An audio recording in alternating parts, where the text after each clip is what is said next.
take you to school real quick on the mark of the beast, the Antichrist, and the 7 Noahide laws. We'll start with the 7 Noahide laws first. 7 Noahide laws came to the U.S. in 91 and was signed into law by President Bush, and they haven't been enforced. The Noahide laws came over from the Sanhedrin over there in Israel. The crux of these laws pretty much is if you worship Jesus Christ, that's idolatry punishable by death. So that's a big problem.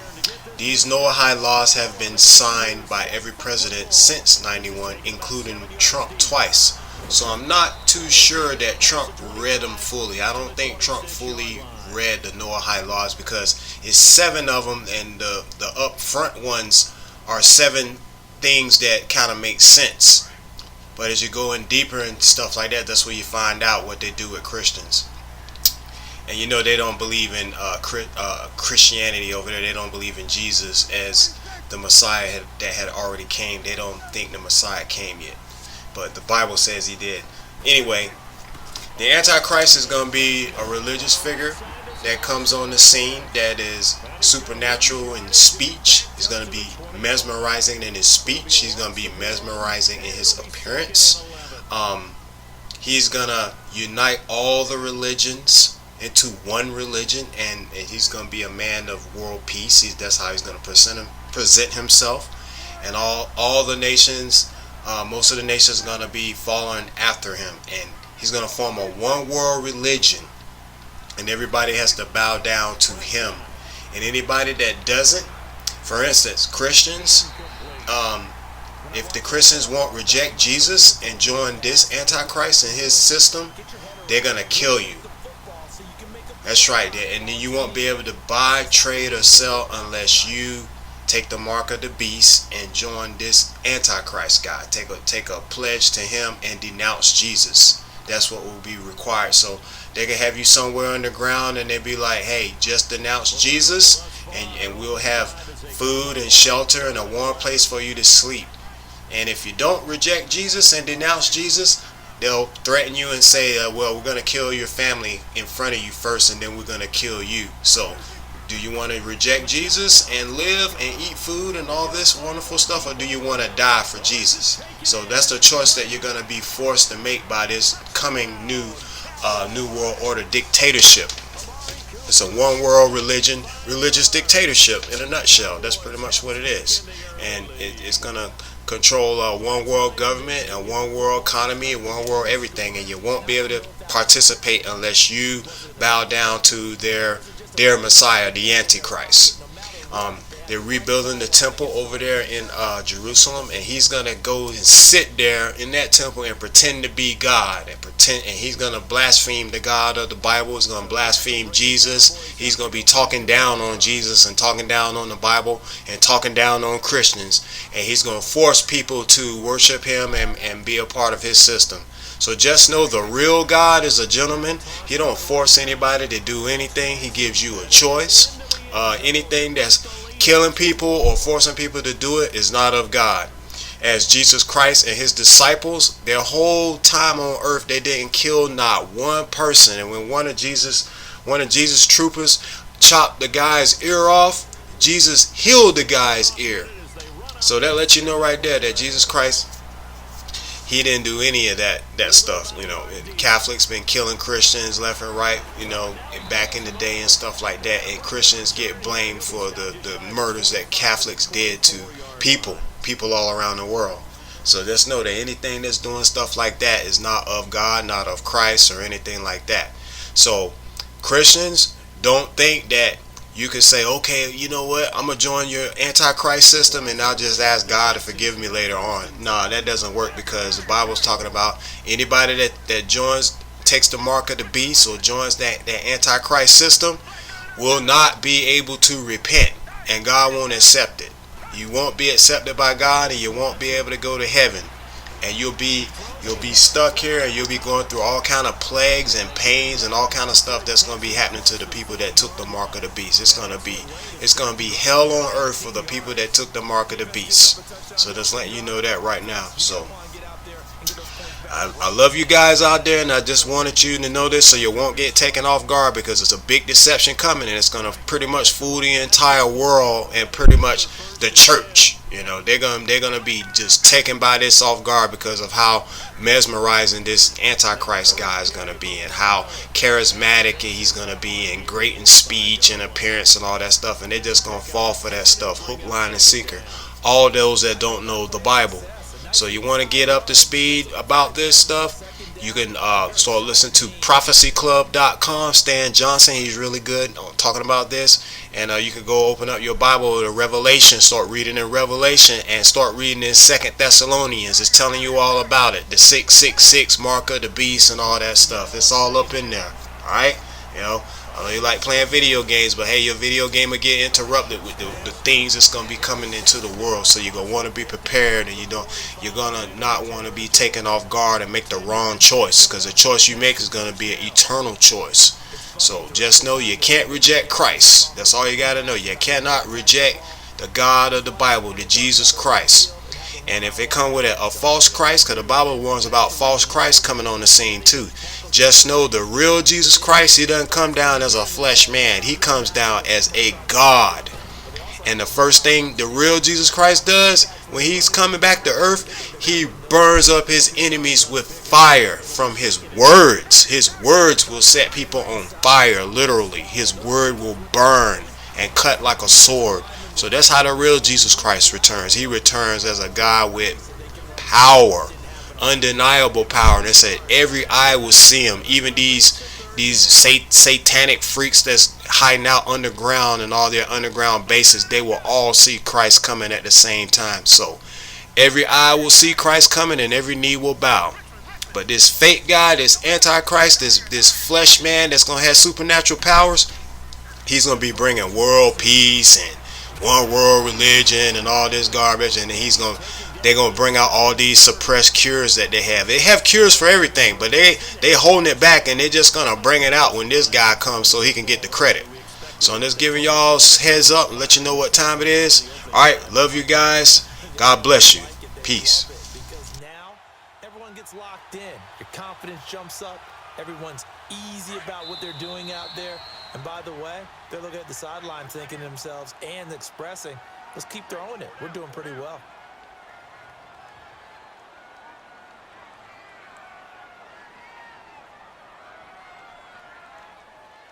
Watson in the offense going to come up 1st and 10. And he's 4 for 4 now, throwing the ball to start the drive.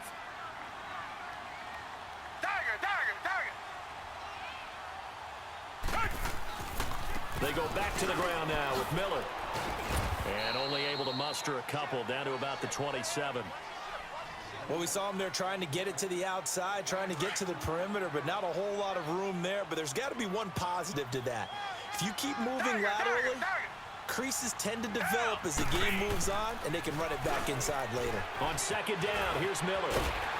And they'll work it inside the 15-yard line before it's all said and done. They get 14 on that one. Good for a Houston 1st down.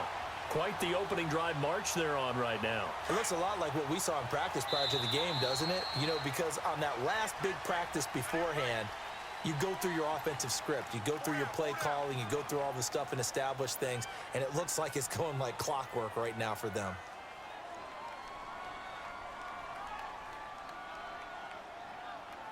The Texans with the first opportunity now from the red zone. It's 1st and 10 at the 14.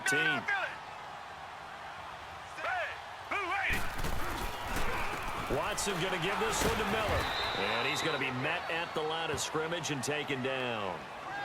Tyrone Crawford in on the tackle. And he got off the end there very quickly to make that play. Yeah, it was almost like the bullet train, wasn't it? I mean, just zoom. Quick, quick, quick. And what a terrific play, holding them to no gain.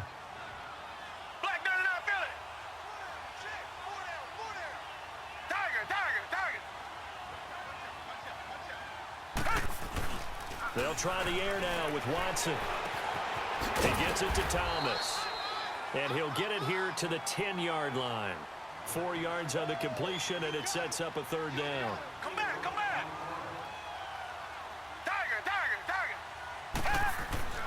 Throwing on third down, Watson. Flush to his right. Oh, it's a touchdown if he holds on. Instead, it's fourth down. Chances are good he's going to be a very busy guy. 2 catches already in this opening drive, and they were looking his way for a third. I think they put this defense on notice that could be a really, really frequent combination.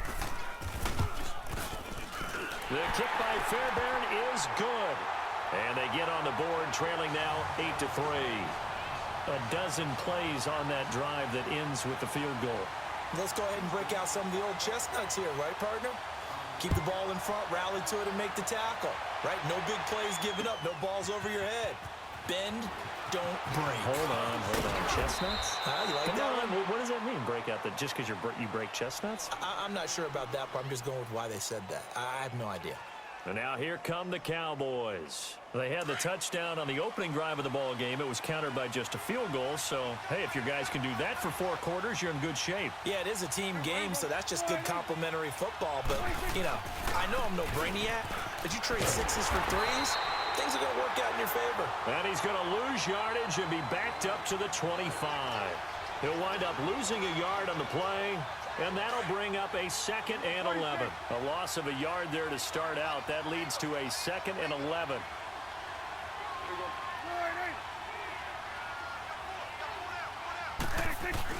Prescott now on 2nd down. And he takes a shot on the release as this will be incomplete. Cooper was the target there. And now it's 3rd down. I think he had to unload that one before he wanted to. He was right up in his grill. I think he was a dentist there without a license, don't you? Just not enough time for the play to develop. Just lucky it wasn't a fumble, really.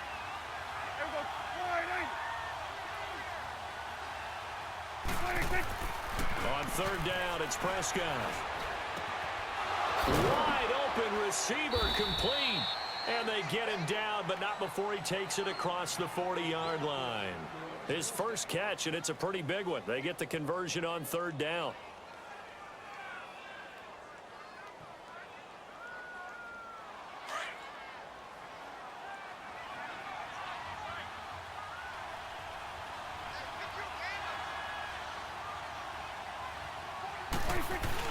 It's an end around. Tavon Austin.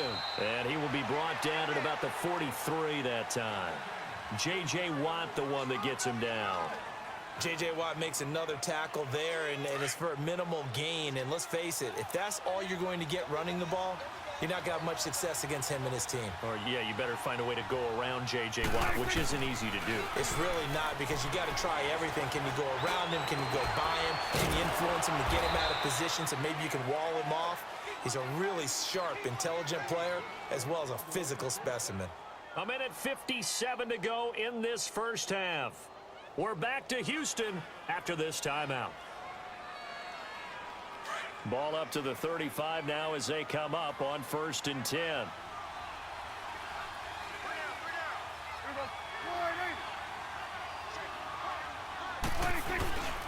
Now it's Jackson. And he'll get it down inside the 30 to the 29-yard line. Give him 5 on the carry there, and it'll be 2nd down. I call that play a success. A nice inside run sets up a very manageable 2nd down. A very solid gain on that play.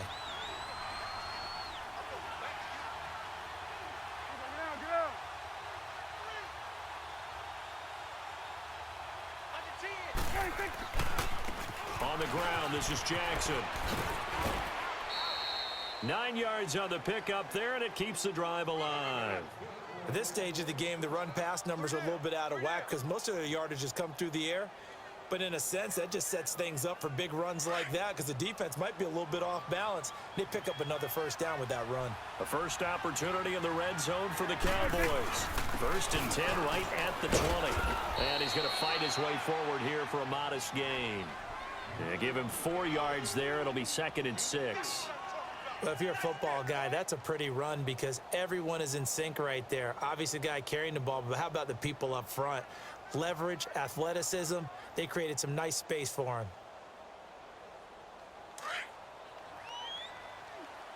46.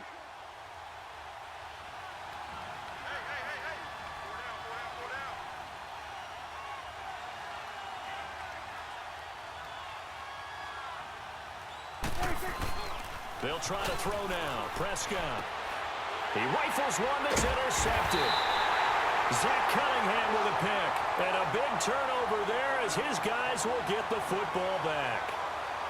Brandon, this is why golfers do their best to never count a score in their head before the ball goes in the cup. This looked like a slam dunk for points on this drive, didn't it? Instead, they throw an interception, and they're going to come away empty. And able to get it across the 20 before they get to him. The drive starting with a first down, 11 yards on that pickup. And now we won't see a play on first down. We're going to get a timeout instead, as it'll come with 36 ticks to go in half number 1.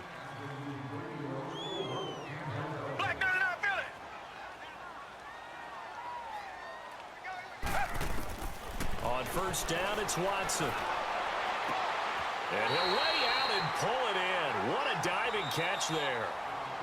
Now the Texans will use one of their 2 remaining timeouts, as the clock will stop with just under 30 seconds to go in the first half. This offense finding its legs now. Here's another 1st and 10.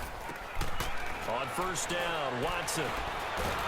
Flushed out right. It's a loss of 5 there, bringing up 2nd. It's hurry-up mode time for the Texans, hustling up to the line.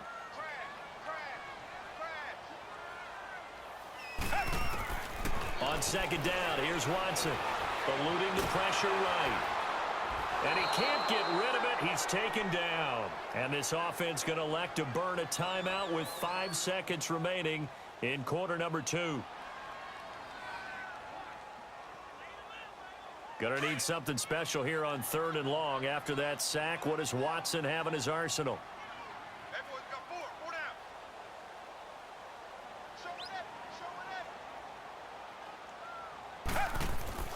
The final shot before the break. Watson caught left side, Hopkins.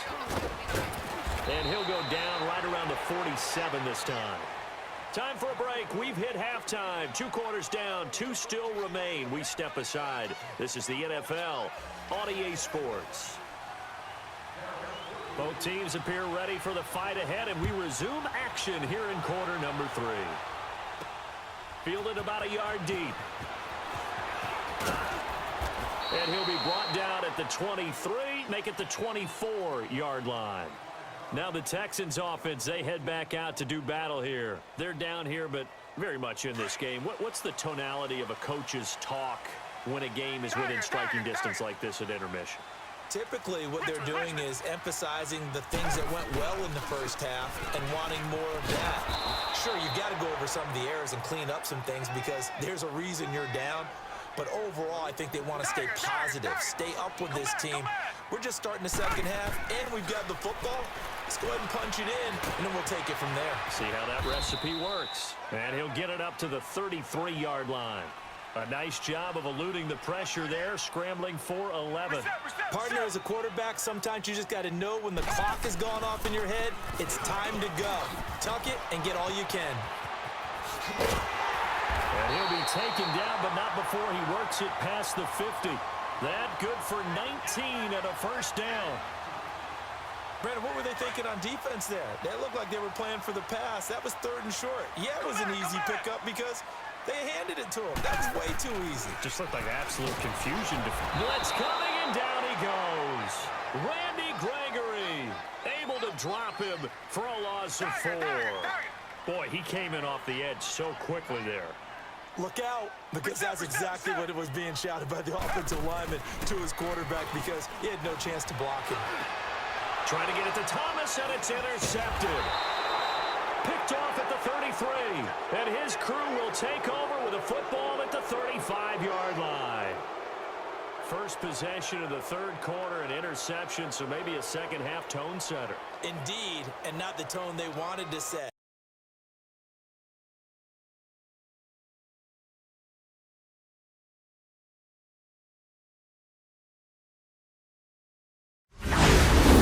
The people up to block in front of him, either fellow receivers or offensive linemen. That makes it. And intercepted. Maybe the turning point they need. Picked off at about the 31. And he's going to take this one back to the 37-yard line.